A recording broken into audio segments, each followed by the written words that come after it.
This year we grew our first ever pumpkin patch, and it went bigger and better than we expected. We heard about a local Easter market that had competition for the biggest pumpkin, and we thought we'd throw our hats in the ring and check it out. The garden was done, and we needed to harvest the pumpkins and bring them inside the house so we wouldn't lose them to critters, which was no easy feat. Now we put our heads together and figured out a way of using this big round beach towel we had as a bit of a hammock system, and without it I don't think that there was any way we were going to be able to pick that pumpkin up and move it in and out of the wheelbarrow or into the back of the ute. Oh, hello! Hi! Just strapping in my pumpkin. As you do. It's a bit of a mess, but I've never tried strapping a pumpkin down before, so hopefully it lasts the trip to the next town over. This seems pretty like it's not doing much, but I hoped it would keep the straps down a little bit. I don't know. We'll see how it goes. What could go wrong? What could go wrong? Pumpkin soup in the back of the ute. Oh god. It's the day before the comp, and we're dropping the pumpkin off to the organisers so they can set it up ready for the day. Luckily, it made it there in one piece. We've successfully dropped it off without crushing it on the way. We were so worried that all the bumps on the road were going to smash the pumpkin before we even got it here, but we've got it here, we've dropped it off, and there's a secret pumpkin room they've put them in, so we're not allowed to see the competition, which is probably a good thing, but I was really interested to see what we're up against, but fingers crossed we do well. Hi! Hello! We're back in Moyston today, so today's the day of the Easter market. Today's the day. Today's the day. We've never come to this market before, apart from yesterday dropping off the pumpkin in advance, so it'll be exciting to see what's going on. Usually Moyston has nothing going on. Oh, that's not true. It's apparently the birthplace of AFL. Well, so. It is apparently the birthplace of AFL, which is cool. But usually there's, it's just a very, very quiet, cute little spot, but it's really just a bend with a general store and a footy oval, so. The cafe is quite good though. Yeah, but there is cars everywhere, so it looks like it'll be an exciting day. Yeah. Let's go check it out. That's where we live. That's where we are today.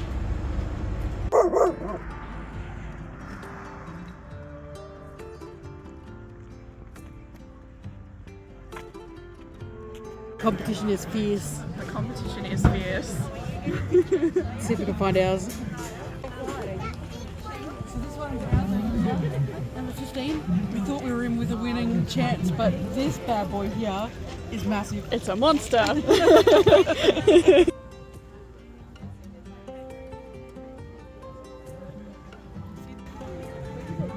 Look how long that one is. That is long. The organisers reckon this was the biggest Easter market they've had, and this was the first time running the pumpkin comp, so they weren't sure how popular it was going to be, but it went crazy.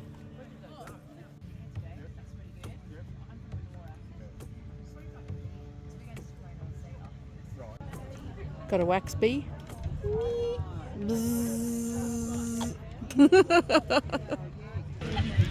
We can see that they've put a ribbon on the one at the front. There's also a child sitting on it now, so I think it's their pumpkin. hopefully it's their pumpkin. Otherwise that kid's gonna... It's their pumpkin.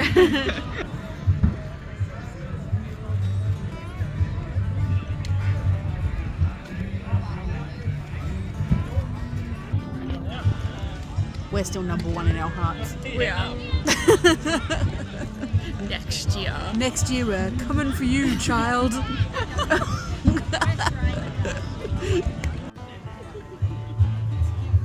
around so I can do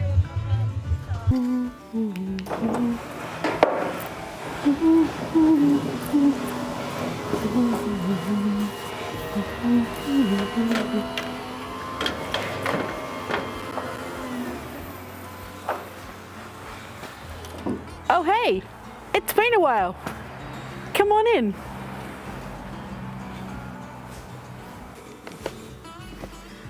This episode is brought to you by the good people at Bluetti. More on this later, hey? Let's get around and see what's been going on. So it's been just over a month since we put our last video out, and there's been a bit going on, but nothing crazy. We've mostly had a bit of a chill month. Work has taken off, so I'm doing 40, 50 hour weeks, usually 50 hour-ish weeks at work, and on top of that the weather's been poor, blah blah blah. It's that time of year where everything's cruising down, the days are shorter, can't fit that much in. So it was a good time for us to have just a little bit of a break, but we'll show you the things that we have been up to in that time. And the first one we'll kick off is with what's been going on in the shed area. So you can see behind me that we've done most of the insulation around. We used a foil board product that we put on the walls. It's made for this sort of application. We just got it from Bunnings, and it's been more expensive than just using bats, but it's heaps easier to deal with. You just comes in big sheets. You can get it at different various sizes, and you just cut it up to fit the space. So that's pretty much the main thing we've been doing through here. Over the Easter break, I was actually lucky enough to borrow this scissor lift and actually be able to put the mezzanine flooring in. Betty's just been so busy with her business that she hasn't been able to give me a chop out. So I was a bit stressed about how I was going to get the yellow tongue boards up there to be able to do it, because I just couldn't lift them by myself to that height.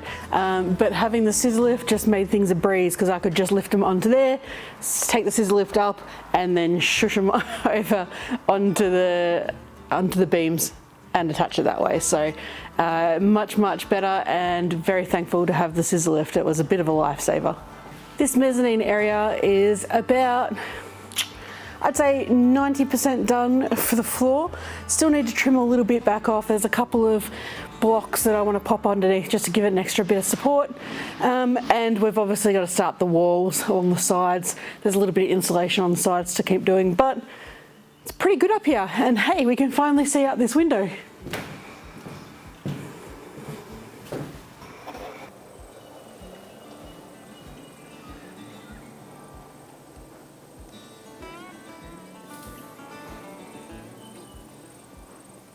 So this weekend is the last weekend on the calendar for a couple of months on Betty's business schedule.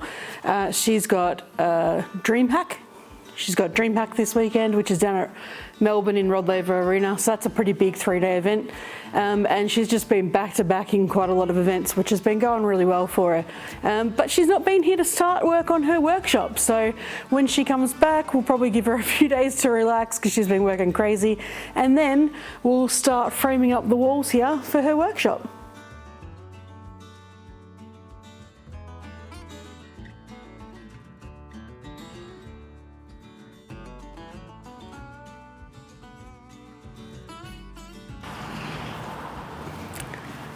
I think last time I took you in here, we'd just planted out the tomatoes, and quite a bit has changed since then. So I'll take you in to give you a look. It feels steamy in here, so I should probably open up some of the windows to let some airflow through.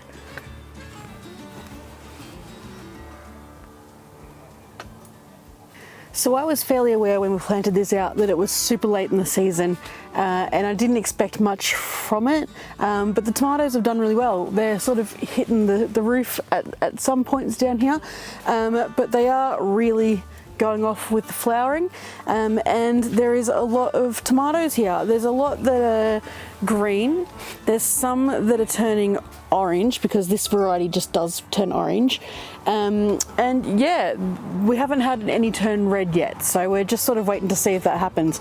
I'm not sure if it's getting enough sunlight in the day anymore to be able to do it properly, but this was just a trial run to see if things could grow properly in here, and yeah, they're doing quite well. Down this side, I've just planted snow peas here in the last few days. We tried planting them outside a few times and they were just getting destroyed by the weather. I think that it'll be better now that we're not having really hot days, because we found that the heat was just destroying them every time. So I'm going to plant the next lot, which are just growing here. These guys are going to go outside, but I thought in the meantime I'd try growing some in the greenhouse. I'm not sure if this is the right environment for them, but it's just a trial run to see if it goes all right, so we'll see. Down here are some of the things that are the first time I'm growing them, and that's the cucamelons. The cucamelons, we grew heaps of seedlings and sold heaps of seedlings throughout the summer, but we never grew any ourselves, so this is them going off. They're actually doing really well. They're so tiny.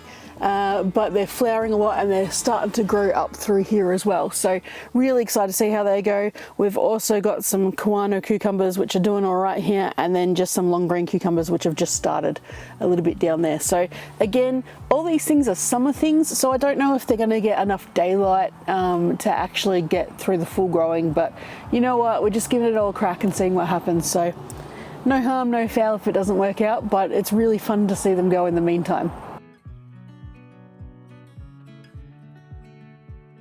I've been growing these dragon fruit for a couple of months now, probably, just out where the old greenhouse used to be, just outside, and when the weather was good it was fine, but now that it's getting a bit wet I think I need to move them.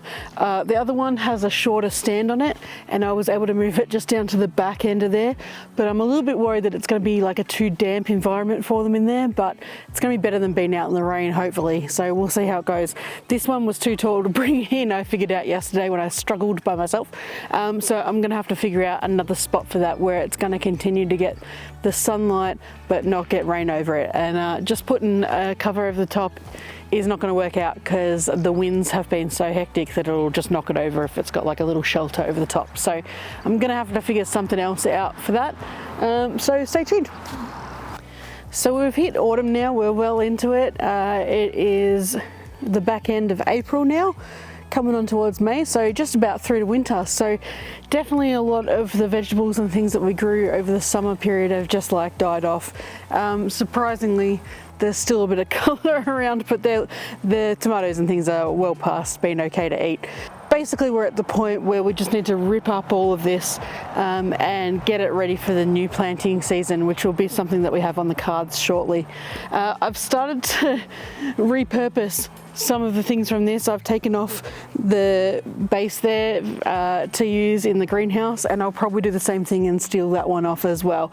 And then this, we'll probably take this and put it over the top of the greenhouse up the back end, because we did that up this front end and it made a huge difference in how well it's handling winds and things that have come around. So we'll do that shortly as well. So that'll be a big help down there, and hopefully I can get my hands on some more of these so I can create some more arches around the place in the future, because while I don't think we had it work as good as what we wanted, I think it has a lot of promise to be able to work really well in the future, and it was just purely that we copped weather that was ridiculous for anything growing that stopped it being a real success. So I think we'll give it another crack in the near future.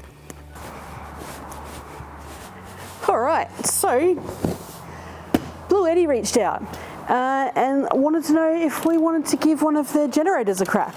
So if you haven't seen who Bluetti are, they're a mob that do electric generators, which is awesome. It's so much better than your petrol ones. A lot quieter, well, you're not going through any diesel. They're just a lot more better for the environment, as well as just being a lot more convenient. It's not the lightest one in the world. So I don't know what model they've sent me. I know that they're going to send me this one, and then they're going to send me a solar panel next month that I can use to recharge it out in the wild, so I don't have to plug it into a GPO to get it full. AC70 portable power station.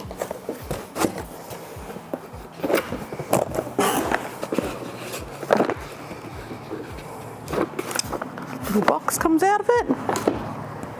The Bluetti certificate and user manual. Bit of a foam. This is packaged really well, which is good because it came through Australia Post and they are well known for just bashing your stuff around. Another plastic.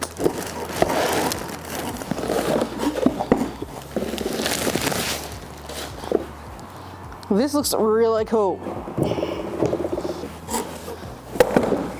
So, first impressions are that it's really well packaged. They've put a lot of effort into making sure that when they get it to you well done. And this seems super solid. I reckon this thing could be kicked about a bit and still be no problems at all. It looks really cool. I have had one generator before, which was a 2000 watt one, that just never really worked properly off the bat.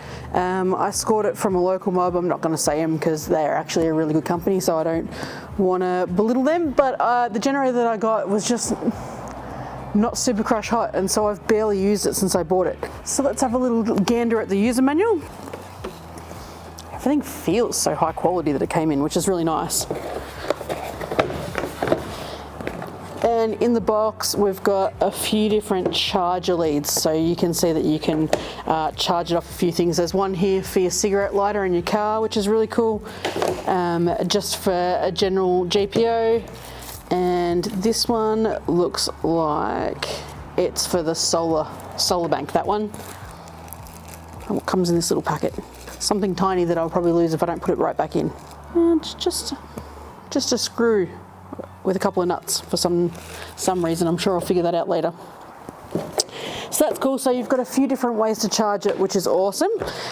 So I guess the main reason that you'd want one of these, if you're going somewhere where you need to recharge your batteries, I think they're really popular for people who are out on boats and camping and all that sort of jazz. I feel like there's two reasons that I'm going to be wanting to use this. One will be where I'm building, and I'm building away from a power source.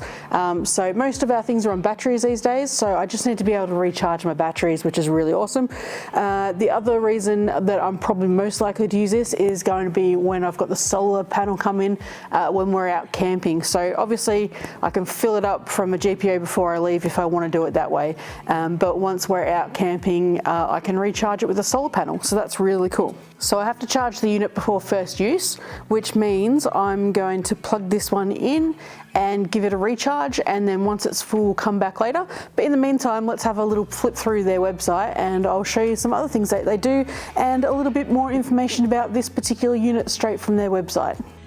Alright, so we've got the Bluetti website here. You can see they've got a Mother's Day sale on, that's pretty cool. So you've got sales, portable power, there's a whole bunch of different options, camping and outdoor, home backup, solar generator. So they do a huge amount of things, from just your camping and you want a bit of extra power while you're out, to running your whole house, which is a pretty cool thing to see. There's our one. So this is the one we got, which is an 1,000 watt generator there. What does this do? Well, that's pretty nifty. You can see the unit you want to grab from all sides.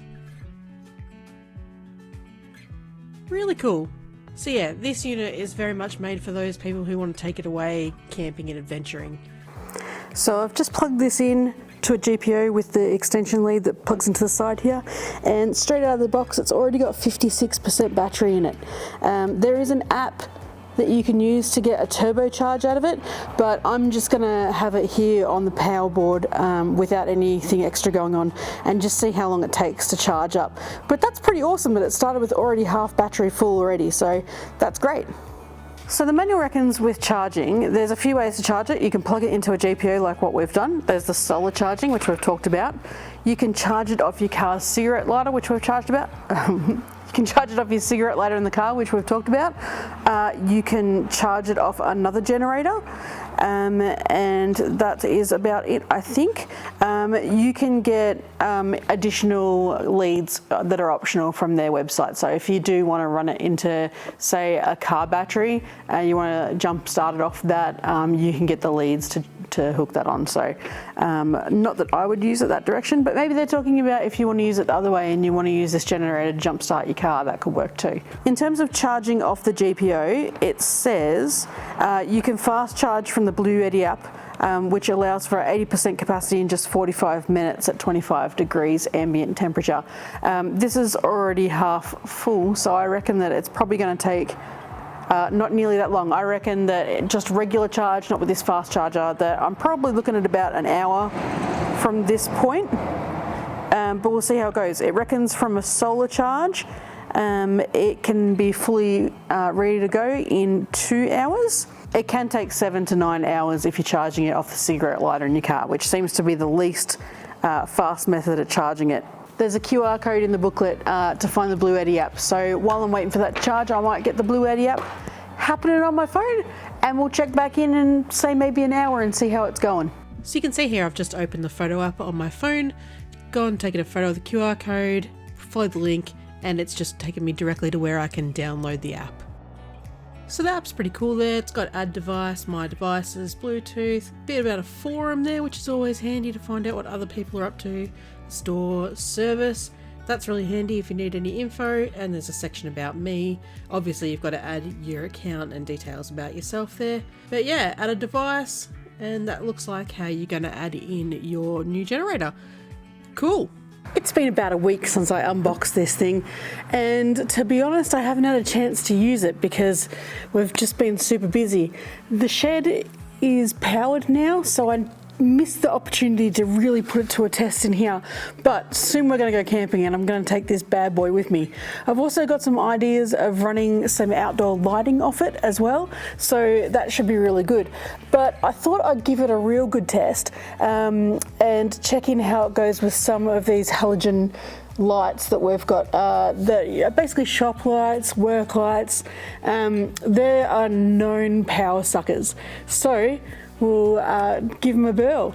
Now the other thing I wanted to point out is that I charged this up last week and had it on 100%, turned it off, left it for the entire week, and when I've turned it back on today it was still on 100%. So that's a pretty good show that it does hold the charge that you put into it and it doesn't just go flat super quickly on its own if it's not being used. So that's good to know if you're taking it away camping or boating or anything like that, that you're relying on it for an extended period, especially if you need to travel where you're going to get to and it's going to be a day or two or whatever it is before you even need to use it. So good to know. Now don't judge me for the power lead I'm going to use for this. It's definitely not something that would get test and tagged and used at work, but it's just a short one that I've got laying around that's not been used for something else. So we'll check in and see how this goes. So I'm going to plug these lights in. All I've got to do is plug that in and away she goes. So I'll basically all I did before was turn on the power, just hold the power button, and then I just chose AC so it comes out here. Now you can hear that sound. It's like a light shh noise. That's the sound of this. So much better than your regular diesel generators, that's for sure.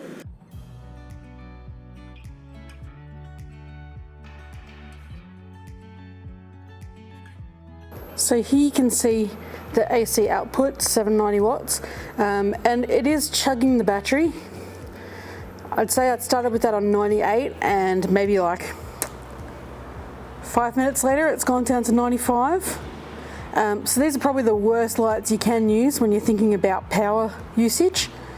So it was a pretty good test run. Well, we're just about to lose light for the day, so gotta put a pin in it and call it there. Hope you all are doing well. Hope it hasn't been too bad between the last two videos for you all. Comment down below, let us know what you guys have been up to on your places. We definitely miss talking to everybody and we're looking forward to putting the next video out for you as well. So see you soon, guys.